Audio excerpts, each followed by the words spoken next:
बोलती पुस्तके. ज्यांना वाचनाचा नाद, त्यांना बोलती पुस्तके घाली साद. आमचं चॅनल सबस्क्राईब करा आणि सबस्क्राईब करायला इतरांनाही सांगा.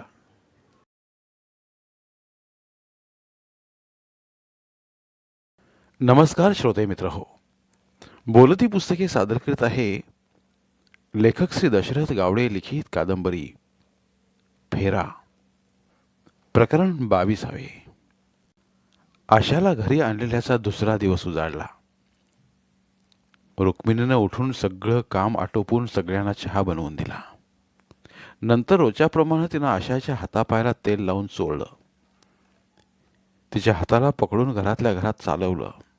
काठीचा आधार घेत आशा हळूहळू चालू लागली. तिला लंगडत चालताना पाहून पाटलांचं मन हेलावून गेलं. 8च दिवसांपूर्वी माझी पोरगी कशी होती आणि आत्ता ती कशी झाली, या विचारानं ते सुन्न झाले. माझ्या पोरगीला बरं करून घेण्यासाठी आता काय करायचं, असा विचार करू लागले ते. तेवढ्यात सुभाष धावणे त्यांच्या समोर आला. तात्या, कर्नाटकातल्या चिक्कोडी तालुक्यात नागरमन्नोळी नावाचं एक गाव आहे. तिथं लकव्यावर स्पेशल डॉक्टर आहेत. एकदा आशाला तिकडं नेऊन तिथल्या डॉक्टरांनी जाऊन आणूया. तिथनं लई पेशंट बरं होऊन गेल्यात, सुभाषनं पाटलांना असं सांगितलं. असं म्हणतोस, मग जाऊया की. काय बी करून माझ्या पुरीला एकदा बरं करून घ्यायचं आहे बघ. पाटील, कधी जाऊया सांगा. सुभाष, आत्ताच जाऊया चल की. आत्ता जाऊन काय खरं होत नाही. तिथं लई गर्दी असती या. सकाळी लवकरच जावं लागतं या. लवकर पोचलो तरच लवकर नंबर लागतो या. उद्या सकाळी 6 वाजता आम्ही इथनं जाऊया. बरं ठीक आहे. आम्ही सगळेजण उद्या सकाळी लवकरच उठून तयार होऊन बसतोय. ठीक आहे. सुभाष निघून गेला. त्यानं सुचवलेल्या उपायामुळं पाटलांना थोडासा का होईना पण दिलासा मिळाला. एक आशेचा किरण त्यांना दिसला. तेवढ्यात महादेव, गंगाराम, शामराव आणि शांता घरात आले. आशाला नागरमन्नोळीला घेऊन जाण्याबद्दल पाटलांनी सगळ्यांना सांगितलं व उद्या सकाळी लवकर उठून तयार राहायला सांगितलं. पोरगीला बरं वाटत असेल तर नागरमन्नोळीलाच काय, पण कुठेही घेऊन जायची तयारी शामरावानं दाखवली. आजही काही लोक आशाला पाहायला येऊ लागले. कमळाबाई व शांताचा भाऊ आणि भावजय पण लवकरच आले. म्हातारी मेलेल्याचं दुःख विसरून कमळाबाईनं भाजी भाकरी बनवून आणली होती. शांताच्या भावजईनं पण जेवण आणलं होतं. अंगणात उभं राहून कालच्यासारखंच महादेव व गंगाराम पोरांचा विषय न काढण्याबद्दल सर्वांना निक्षून सांगत होते. कुणीही विषय काढला नाही. उलट शांताच्या भावानं आणि भावजईनं पोरं बरी आहेत व अजून 2 दिवस आमच्याकडेच राहू देत, असं खोटं खोटं रुक्मिणीला सांगितलं. तिला फार बरं वाटलं. सगळ्यांनी आशाजवळ बसून तिच्याशी प्रेमानं बोलून तिचं दुःख हलकं करण्याचा प्रयत्न केला. गोड बोलून तिच्या दुःखावर फुंकर घातली. तिला बोलतं केलं. तिला सुद्धा त्यांच्याबरोबर बोलून हलकं झाल्यासारखं वाटलं. संध्याकाळ होईपर्यंत सर्व पाहुणे निघून गेले. सकाळी लवकर उठायचं आहे म्हणून सर्वजण रात्रीचं जेवण आटोपून लवकरच झोपले. दुसऱ्या दिवशी पहाटेच सुभाषच्या गाडीतनं आशाला नागरमन्नोळीला घेऊन गेले. तिथं बसायला जागा नव्हती, एवढी गर्दी झालेली. दूरवरनं पेशंट आलेले, अगदी कराड, सातारा, पुण्याहून आलेले. सगळ्यांनी पहाटेपासूनच नंबर लावलेला. सगळे लकवा मारले पेशंट हातात आधाराच्या काठ्या, कुबड्या घेऊन बसले होते. त्यांच्या नातेवाईकांची पण तिथं गर्दी होती. सकाळी 9च्या दरम्यान लावलेला नंबर संध्याकाळी 4 वाजता लागला. पाटलांनी सोबत नेलेली गडिंग्लजच्या हॉस्पिटलमधली कागदपत्र डॉक्टरांना दाखवली. कागदपत्र पाहून त्यांनी आशाच्या उजव्या दंडावर 1 व कमरेवर 1 अशी 2 इंजेक्शनं दिली. काही गोळ्या लिहून दिल्या. अगोदरच्या डॉक्टरांनी जे चोळायला तेल दिलं होतं त्याच तेलानं सकाळ संध्याकाळ चोळायला सांगितलं व अजून 2 वेळा येण्यास सांगितलं. सुया टोचून घेऊन आशा कंटाळी होती, पण नाईलाज होता. तिथं दिवसभर ताटकळत बसून सर्वांनाच फार कंटाळा आला होता. दुपारी 12च्या सुमारास पाटलांनी व शामरावनं बाहेरून सर्वांना थोडंसं खायला आणलं होतं. सोबत चहा पण आणला होता. तेवढाच पोटाला आधार होता. दवाखान्याचं बिल देऊन गावी जाण्यासाठी सर्वजण परत गाडीत बसले. गाडी परतीच्या प्रवासाला लागली. रात्री 8च्या सुमारास गाडी गावात पोचली. सगळेजण खूप थकले होते. कर्नाटकातल्या रस्त्यावरच्या पावला पावला गणिक असल्या स्पीड ब्रेकरमुळे सर्वांची हाडं खिळखिळी झाली होती. अंग ठणकत होती. कधी एकदा जाऊन अंथरुणात पडतोय असं सर्वांना झालेलं. महादेव व गंगाराम गाडीतनं उतरल्याच आपापल्या घरी गेले. रुक्मिणीला पण काहीही न करता गप्प पडून राहावं असं वाटू लागलं. पाटीलही खूप त्रासून गेले होते. संगीतानं आणि सुनीतानं अगोदरच येऊन सर्वांचं जेवण बनवलं होतं. त्यांनी सर्वांना जेवायला वाढलं व त्या निघून गेल्या. सर्वजण 4-4 घास खाऊन झोपी गेले. सकाळ झाल्यावर शामरावनं उठून बैलांना पाणी पाजून त्यांच्या पुढ्यात चारा टाकला. गेले 10 दिवस बैल एकाच जाग्याला बांधले होते. या प्रसंगामुळे सगळी कामं जिथल्या तिथं पडली होती. सगळ्याच गोष्टींना बांधून घातल्यासारखं झालं होतं. अशाला घरी आणण्यापासनं पोरांना हुडकायला कोणी पण गेलेलं नव्हतं. ही शांताच्या मनाला मोठी खंत लागून होती. वेळ न दवडता रोज कुठेतरी जाऊन पोरांना हुडकावं म्हणजे एक ना एक दिवस ते कुठेतरी सापडतील असं तिला वाटत होतं. काय बी करा, कुठे बी जावा, खरं माझ्या पोराला हुडकून आणा, असं म्हणून ती शामरावाकडे पाहत मोठ्यानं रडू लागली. ती मोठ्यानं रडत असलेली ऐकून रुक्मिणी पळत तिच्याजवळ आली. तिच्या पाठीमागनं पाटील पण धावत आले. तिला रडताना पाहून रुक्मिणीनं तिचे हात पकडून, शांता काय झालं ग, असं ओरडून विचारलं. तिला पाहून शांताचं दुःख जास्तच उचंबळून आलं. भरून आलेला आभाळ धो धो कोसळावं तसं मनातलं दुःख भडाभडा बोलून ती रुक्मिणीला रडतच सांगू लागली. अक्का, आमची पोरं अजून गावायला नाहीत. लई कुठं कुठं जाऊन हुडकली आणि खरं ती कुठं गेल्यात माहिती नाही. काय, पोरं गावायला नाहीत? काय बोलतेस काय तू? शांतानं सांगितलेलं ऐकून रुक्मिणीच्या शरीरातला रक्ताचा कण कण थरथरला. अंगातली सगळी शक्ती एकवटून तिच्या दोन्ही खांद्यांना धरून गदागदा हलवत ओरडून असं विचारलं. नाहीत गावायला?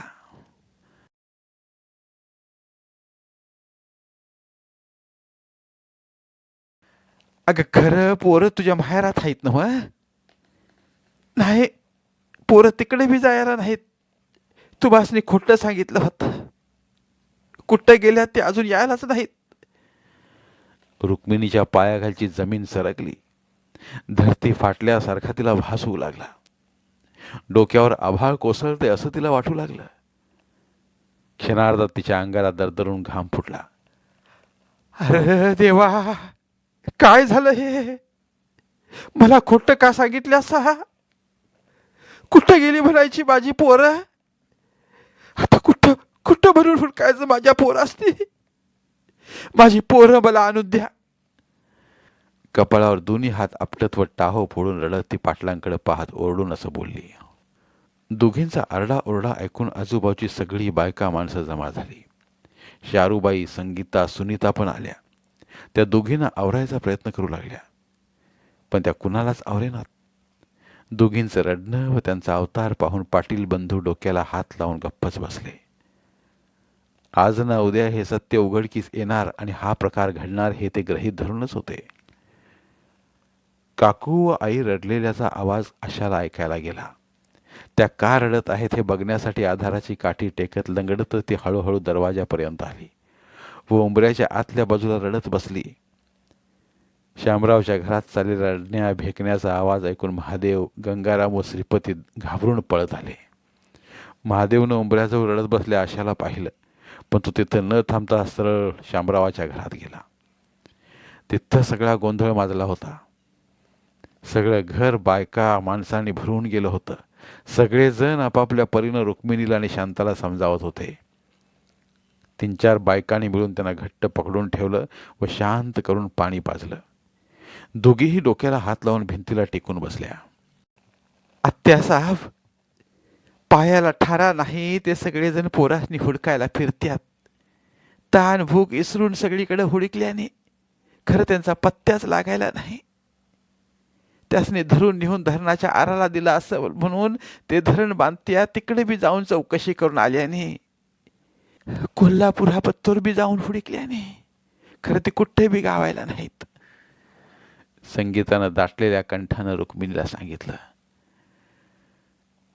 भावीतलं सगळं पाणी आठवून बघितल्याने, सगळी शेतं पालती घातल्याने, रानातल्या सगळ्या भावी हुडकल्याने, आजरा चंदगड नि गोव्या पत्तूर बी जाऊन हुडकून आल्याने खरं कुठे बी ती गावायला नाहीत. सुनीतानं पण डोळ्यात पाणी आणून तिला सांगितलं. एवढं हुडकून बी मिळेना झाल्यात म्हटल्यावर त्या धरणाच्याच आराला दिले की काय की माझ्या पोरांची मी काय करू आता? माझ्या पोरांशिवाय मी कशी जगू? माझी पोरं मला नाही मिळाली तर मी जीवच देतो की नाही बघा. धरणाबद्दल ऐकून तर रुक्मिणीच्या पोटात भीतीनं गोळाच उठला, अंगाला कापराच उठला. ती विडी पिशी करू लागली. ऊर बडवून घेत ती पाटलांकडे पाहत मोठ्यानं असं बोलली. पुन्हा सगळ्या जणी तिला धरून शांत करायचा प्रयत्न करू लागल्या. तरी पण ती कुणालाच ऐकेना. आशाला लकवा मारल्याचं दुःख तर अगोदर पासूनच तिचं काळीज पोखरीत होतं. त्यात आणि तिला पूर्ण बरं वाटणार नाही असं कळल्यावर तिचं काळीज फाटून चिंधड्या चिंधड्या झालं होतं. आणि आता तर पोरांबद्दल असं ऐकायला मिळालं. तिला आता हे जगणंच नकोसं वाटू लागलं. पोरांशिवाय जगायचं हा विचारच तिला सहन होईना. शांता पण कळवळून रडत होती. अजून वेळ गेलेली नाही, पोरं गावतील असं भावनिक आव्हान केल्यावर बऱ्याच वेळानंतर त्या दोघी शांत झाल्या. रडून रडून दमल्या होत्या. डोक्याला हात लावून बसल्या. थोडंसं वातावरण शांत झालं. संगू, आशा येऊन हुंबऱ्याजवळ बसली होती, बघ जा जा. महादेव गुरवनं संगीताला असं सांगितल्यावर ती तिथनं बाहेर आली. आईचा व काकूचा मोठ्यानं रडत असल्याचा आवाज आशा बसून ऐकत होती. पण नेमकं काय झालंय तिला कळायला मार्ग नव्हता. वहिनी, आईने काकू का रडाल्यात? संगीता आशाजवळ आल्या आल्यास तिने रडतच घोगऱ्या आवाजात तिला विचारलं. अगं बाबूनी उमाकांत मामाच्या घरातनं बी कुठंतरी गेल्यात म्हण. कल मामानी मामी तुला बघायला इकडं आलं होतं तेव्हा ते तिथनं बी कुठंतरी पळून गेल्यात म्हण. आशानं विचारलेल्या प्रश्नानं संगीता सुरुवातीला गोंधळून गेली. काय सांगावं तिला काही सुचेना. थोडा वेळ ती तशीच विचार करीत उभी राहिली. नंतर सुचल्याप्रमाणे तिला एकदमच वाईट वाटू नये म्हणून तिनं ह्या गंभीर विषयाला थोडंसं सौम्य करून सांगितलं. ते ऐकून आशा सुन्न झाली. डोक्याला हात लावून म्हणून रडू लागली. तू आत चल, पहिली आत चल. कशाला बाहेर येऊन बसलीस? कुठंतरी पडशील बिडशील बाई. असं म्हणत संगीतानं तिच्या दंडाला धरून उठवलं. आधाराची काठी तिला दिली व हळूहळू चालवत नेऊन तिच्या अंथरुणावर बसवलं. तू आता त्यांची जास्ती काळजी करीत राहू नकोस बघ. तुझं कसं झालंय ते बघितलीस ना? मग पोरं कुठे बी जाईत नाहीत. आबा त्यासनी कुठनं बी झालं तरी हुडकून आणतीलच. खरं तू जास्ती टेन्शन घेऊ नकोस बाई. तुला आणि दुसरंच काहीतरी व्हायला नको. एक एक निस्तरस्तूर पोरं व्हायला लागलं या. असं संगीतानं तिला समजावून सांगितलं. आशा शांत झाली. नंतर बरंच काही समजावून सांगत ती तिच्याजवळ बसून राहिली. शामरावच्या घरात वातावरण शांत पण गंभीर बनलेलं. दोघीही डोक्याला हात लावून बसलेल्या. वाटल्यास आम्ही जिकडं जिकडं जाऊन त्यासनी हुडकून आलूया तिकडं तिकडं परत एकदा जाऊन हुडकून येतो. खरं तुम्ही शांत राहा. असा त्रास करून घेऊन तुम्हाला दुसऱ्याने काहीतरी व्हायला नको. महादेवनं त्यांना असं समजावून सांगितलं. त्याने ऐकलं, पण त्यांचं मन पोरांकडेच लागलेलं. त्यांचा चेहरा त्यांच्या डोळ्यांसमोर तरळत होता. कुठे गेले असतील? काय करीत असतील? काय खात असतील? काळोखात थंडी वाऱ्यात कुठं झोपत असतील? त्यांना धरणाच्या आराला तर दिलं नसेल? असे अनेक प्रश्न त्यांच्या डोक्यात फिरत होते. प्रत्येक प्रश्नागणिक मनात भडबडून येऊन त्यांना हुंदका फुटत होता. स्वतःला कसं तरी आवरत त्या शांत बसून होत्या. रडून रडून दोघींचाही घसा बसला होता. सुनीतानं त्यांना चहा करून दिला. सर्वांच्या आग्रहाखातर त्या कपभर चहा प्यायल्या व गप्पच बसून राहिल्या. पाटलांना तर काही सुचत नव्हतं. मनातलं दुःख अधिकच तीव्र होऊ लागलं. रसरशीत तापलेलं लोखंड शिरावर ठेवून घेऊन घनाचे घावही सोसणाऱ्या ऐरणीसारखी त्यांच्या डोक्याची अवस्था झालेली. मन विचाराने गच्च भरून ढवळू लागलेलं. ताक घुसळल्यागत डोक्यात विचार घुसळू लागलेले. त्याचीच परिणिती म्हणून दुःख व तणावानं तुडुंब भरल्या मनातनं दुःखावेग न आवरून विचारांचा एक एक स्फुल्लिंग फुटू लागला. त्याच वेळी जर पोरांना हुडकायला पाठवलं असतं तर ही वेळ आलीच नसती माझ्यावर. त्या एकाच चुकीचा भयंकर परिणाम भोगतोय मी आज. ही ही एकच चूक मला अजून किती भोगणार आहे काय माहीत. कुठवर प्रायश्चित्त भोगायला लावणार आहे कुणास ठाऊक. एवढं सगळं चांगलं चाललेलं होतं आणि अचानक असं कसं झालं. आमच्यावर असा कसा देव कोपला की देवाच्या पूजा अर्चनेत नकळत काही चूक झाली.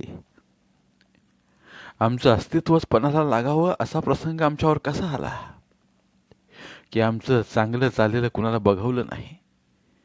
की नशीब लिहिणाऱ्या त्या सटवाईनं पुढं असंच घडणार म्हणून लिहिलं होतं. की हे पूर्वजन्माचं पाप आहे. की मी कुणाचं काही वाईट केलं आहे म्हणून हे सर्व मला भोगायला आलं आहे. देवाच्या पूजा अर्चनेत जर काही चूक झाली असेल तर त्याची शिक्षा मला मिळायला हवी होती. माझ्या पोरांना त्याची शिक्षा का मिळावी. हे देव जर कोपला असेल तर त्यानं माझ्यावर कोपायला पाहिजे होतं ना. माझ्या पोरावर कोपून त्यांचं जीवन त्यानं का बरबाद केलं. हे आमचं चांगलं चाललेलं कुणाला बघवलं नसेल तर त्यांनी माझा घात करायला पाहिजे होता. माझ्या पोरांचा घात केला. हा पोरांचं नशीब खोटं लिहिण्याऐवजी माझं नशीब खोटं लिहून त्या सटवाईनं माझ्या जीवनाची वाट का लावली नाही. पूर्वजन्माचं कोणतं तरी जर हे पाप असेल तर मग मला सोडून त्याची फळं माझ्या पोरांना का भोगायला यावीत. माझी पोरं म्हणजेच माझं अस्तित्व आहे. माझं जीवन आहे. माझं एवढं वाईट का व्हावं की ज्यांच्यामुळं माझं अस्तित्वच धोक्यात यावं. मी जर कुणाचं काही वाईट केलं असेल तर माझं वाईट होण्याऐवजी माझ्या मुलांचं का व्हावं. का न माझ्या पोरावर उलटण्यापेक्षा त्यानं माझ्यावर उलटायला पाहिजे होतं. मी माझं अर्ध अधिक जीवन जगलो तरी आहे पण माझी मुलं आत्ता कुठं जीवनाची सुरुवात करीत होती ती. ज्यानं पण कुणी हे कृष्णकृत्य केलेलं आहे त्याला माझ्या उमलत्या फुलांना कुस्करून टाकायला काहीच कसं वाटलं नाही. दुःखाला काही सीमा मर्यादा असतात की नाही. अनेक संकटांना एकदमच कोसळायला मीच मिळालो आहे का या प्रचंड विश्वात. घृणा वाटते आहे या जीवनाची मला. 10 हत्तींचं बळ असणारा मी पण पण दैवाच्या या डावपेचात जमिनीला पाठ लावून मी हरलो आहे. पण पण ही हार मी सहजासहजी स्वीकारणार नाही. माझ्या पोरीला बरं करून घेण्यासाठी माझं शेत जमीन जरी विकावी लागली तरी चालेल पण एखाद्या मोठ्या डॉक्टराकडनं तिचा इलाज करेन. पोरांना शोधण्यासाठी 10 दिशा भटकेन. आकाश पाताळ एक करेन पण पण हार मारणार नाही. खवळलेल्या समुद्राच्या महाकाय लाटा एकापाठोपाठ एक जशाच किनाऱ्यावरून येऊन आदळाव्यात अगदी तसंच एकापाठोपाठ एक असे अनेक क्लेशदायक विचार पाटलांच्या मनपटलावर येऊन आदळू लागले. परिस्थितीमुळे निर्माण झालेल्या दुःखी यातनांनी त्यांचं मन अगोदरच रक्तबंबाळ झालं होतं. आत्तापर्यंत फक्त पोरांच्या विरहात रडणाऱ्या शांताचेच अश्रू त्यांनी पाहिले होते पण आता तिच्या जोडीला हळव्या मनाची रुक्मिणी आली होती. पोरांसाठी आक्रोशणाऱ्या दोघींच्याही डोळ्यातनं ओघळणाऱ्या अश्रूंनी या दुःखाची तीव्रता अधिक प्रखरपणे त्यांना अनुभवायला येऊ लागली. नात्यांच्या विरहातल्या खदखदण्यातनं वाहत असलेल्या या दुःखी भावनांच्या लाह्याची दाहकता त्यांचं मन पोळून काढू लागली. धन्यवाद. उर्वरित कादंबरी पुढील भागात.